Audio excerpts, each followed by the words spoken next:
Assalamualaikum warahmatullahi wabarakatuh. Selamat datang kembali di channel Pesan Kabar yang membahas beragam aspek kehidupan dalam Islam. Pada video kali ini, kita akan menjelajahi tentang tidur dalam Islam, termasuk anjuran dan tata cara tidur yang baik berdasarkan ajaran agama.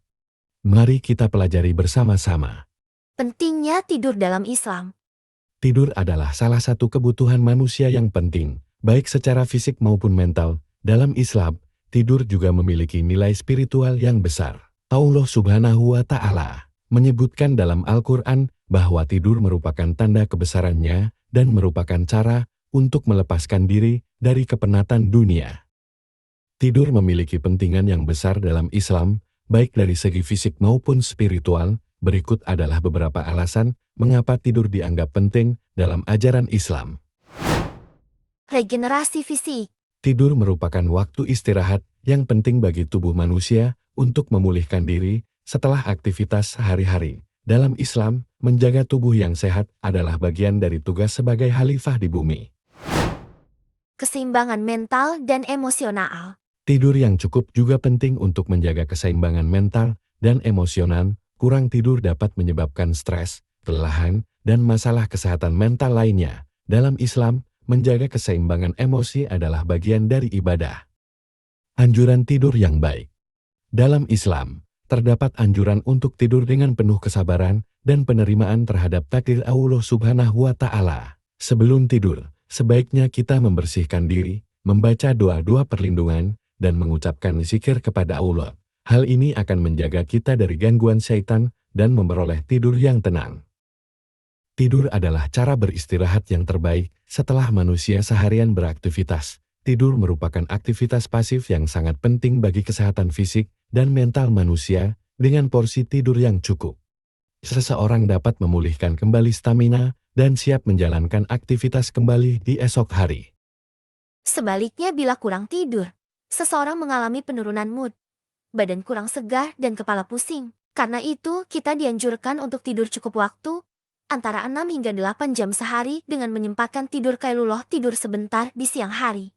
Dalam Al-Quran dijelaskan, dan di antara tanda-tanda kekuasaannya ialah tidurmu di waktu malam dan siang hari dan usahamu mencari sebagian dari karunia-Nya. Sungguh, pada yang demikian itu benar-benar terdapat tanda-tanda bagi kaum yang mendengarkan Al-Quran surat Ar-Rum 23. Meski demikian, ada waktu-waktu tertentu yang tidak dianjurkan bagi seseorang untuk tidur seperti dilansir dari waktu tidur yang dianjurkan dan tidak dianjurkan. Pertama, tidur setelah salat subuh sampai terbitnya matahari.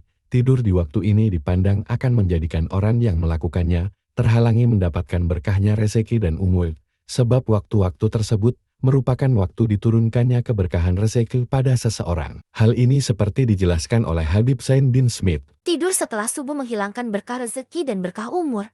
Sebab berkahnya umat ini ada di waktu pagi, yakni waktu setelah sholat subuh sampai terbitnya matahari. Habib Zain bin Smith, Fawaid Al-Mukhtarah, halaman 590.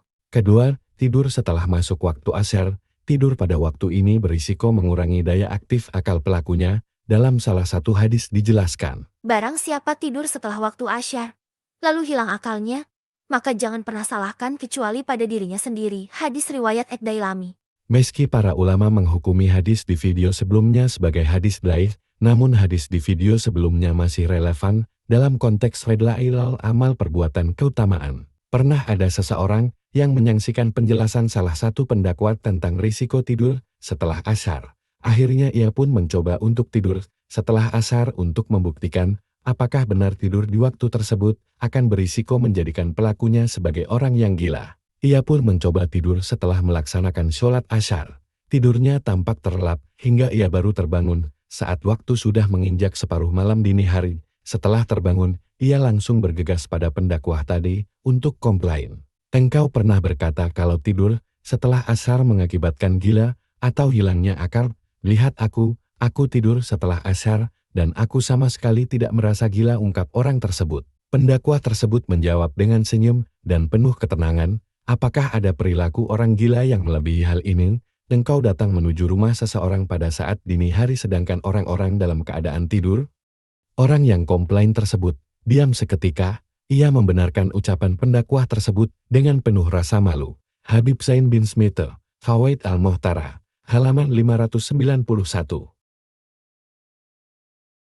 Ketiga, tidur sebelum melaksanakan sholat Isya. Dalam salah satu hadis sahih dijelaskan, Sesungguhnya Rasulullah tidak senang tidur sebelum sholat Isya dan berbincang-bincang setelah sholat Isya. Hadis riwayat Al-Bukhari. sebab dimakruhkannya tidur sebelum melaksanakan sholat Isya adalah dikarenakan khawatir akan habisnya waktu Isya karena tidur terlalu lelap, seperti halnya kebiasaan kebanyakan orang yang tidur di malam hari, namun belum melaksanakan sholat Isya. Alasan demikian seperti yang dijelaskan dalam kitab Umdah Al-Qarisarah Sahih Al-Bukhari. Adapun sebab makruhnya tidur sebelum Isya karena akan berpotensi hilangnya waktu Isya dengan menghabiskan waktu untuk tidur dan juga supaya orang-orang tidak menganggap enteng hal demikian, hingga mereka tidur dan meninggalkan sholat Isya secara berjamaah. Adapun makruhnya berbincang-bincang setelah Isya karena akan mendorong untuk begadang dan dikhawatirkan akan tertidur hingga meninggalkan qiyamul lail, berzikir saat malam, dan meninggalkan sholat subuh Badruddin Al-Aini. Umdah Al-Qarisarah Sahih Al-Bukhari, juz 5, halaman 66. Sedangkan waktu tidur yang dianjurkan oleh syara adalah tidur di waktu Qailullah. Tidurlah Qailullah siang hari kalian. Sesungguhnya syaitan tidak tidur di waktu Qailullah. Hadis riwayat At-Tabrani. Waktu Qailullah ini, ada yang menafsirkan tidur sebelum waktu zuhur tergelincirnya matahari. Ada pula yang menafsirkan setelah masuk waktu zuhur. Yang pasti, fungsi utama tidur Qailullah ini adalah sebagai persiapan agar dapat melaksanakan qiyam al-lail dengan sholat dan berzikir di malam hari. Seperti yang dijelaskan oleh Imam Al-Ghazali. Tidur Qailullah adalah sunnah yang dapat membantu seseorang untuk melaksanakan qiyam al-lail. Seperti halnya sahur hukumnya sunnah yang berfungsi untuk membantu seseorang dalam melaksanakan puasa di siang hari. Al-Ghazali, Ihya Ulumuddin, juz 1, halaman 338. Selain itu, syara menganjurkan agar seseorang menjadikan waktu malam sebagai waktu untuk tidur dan istirahat, sedangkan waktu siang untuk bekerja dan beraktivitas, sebab pola demikianlah yang dipandang ideal dan sesuai dengan ajaran Islam. Hal ini seperti ditegaskan dalam Al-Quran, Quran Surat An-Naba, ayat 10-11. Dan kami menjadikan malam sebagai pakaian waktu tidur, dan kami menjadikan siang untuk mencari penghidupan. Maka dengan demikian dapat disimpulkan bahwa waktu tidur yang tidak dianjurkan ada pada 3 waktu, yakni tidur setelah sholat subuh sampai terbitnya matahari, tidur setelah masuknya waktu asar, dan tidur sebelum melaksanakan sholat isya. Sedangkan waktu tidur yang dianjurkan adalah tidur di waktu Qailullah dan menjadikan malam hari sebagai waktu untuk istirahat panjang, sedangkan siang hari dijadikan waktu untuk beraktivitas dengan bekerja. Ketentuan demikian merupakan tuntunan yang diajarkan oleh syara bagi orang yang memungkinkan untuk melaksanakannya. Berbeda halnya bagi orang yang memiliki tuntutan pekerjaan atau profesi yang beraktivitas malam suntuk. Maka dalam kondisi demikian waktu siang dapat ia gunakan sebagai waktu istirahat panjang dengan tetap berupaya untuk tidak tidur di waktu-waktu yang dimakruhkan. Tata cara tidur yang dianjurkan. Ada beberapa tata cara tidur yang dianjurkan dalam Islam. Pertama, tidur dengan posisi miring atau menyamping ke kanan, sebagaimana yang diajarkan oleh Nabi Muhammad. Kedua, menggunakan bantal yang tidak terlalu tinggi agar leher tidak tegang. Dan ketiga, tidur dengan niat untuk beristirahat sejenak sebelum beraktivitas kembali. Rasanya kita sudah sangat tahu mengapa Rasulullah dijuluki sebagai suri teladan, karena segala hal yang dilakukan oleh beliau menjadi contoh. Rasulullah diutus untuk menyempurnakan akhlak manusia. Maka dari itu, segala aktivitasnya disunahkan untuk ditiru. Mulai dari berniaga, cara beliau bergaul. Bahkan dari bangun tidur sampai tidur lagi. Semua aktivitasnya patut untuk diteladani. Sebagai umat Nabi Muhammad, sudah sepatutnya kita mengikuti sunnah beliau, termasuk rutinitas atau cara tidur ala Rasulullah. Selain karena sunnah, cara tidur ala Rasulullah juga sangat baik untuk kesehatan. Begini penjelasannya. Tidur miring ke kanan. Sebagaimana sabda Rasulullah dalam hadis riwayat Bukhari dan Muslim, berbaringlah di atas rusuk sebelah kananmu.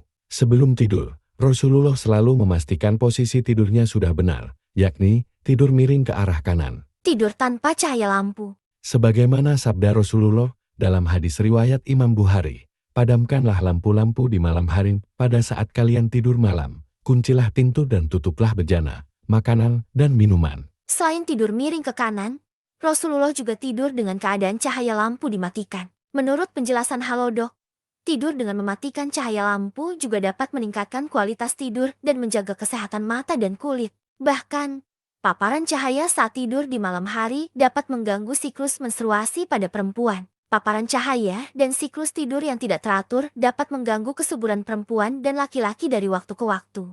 Demikianlah pembahasan tentang tidur dalam Islam, termasuk anjuran dan tata cara tidur yang baik sesuai dengan ajaran agama. Mari kita jadikan tidur sebagai ibadah dengan melakukan tata cara yang dianjurkan dan menyambut bangun tidur dengan rasa syukur kepada Allah.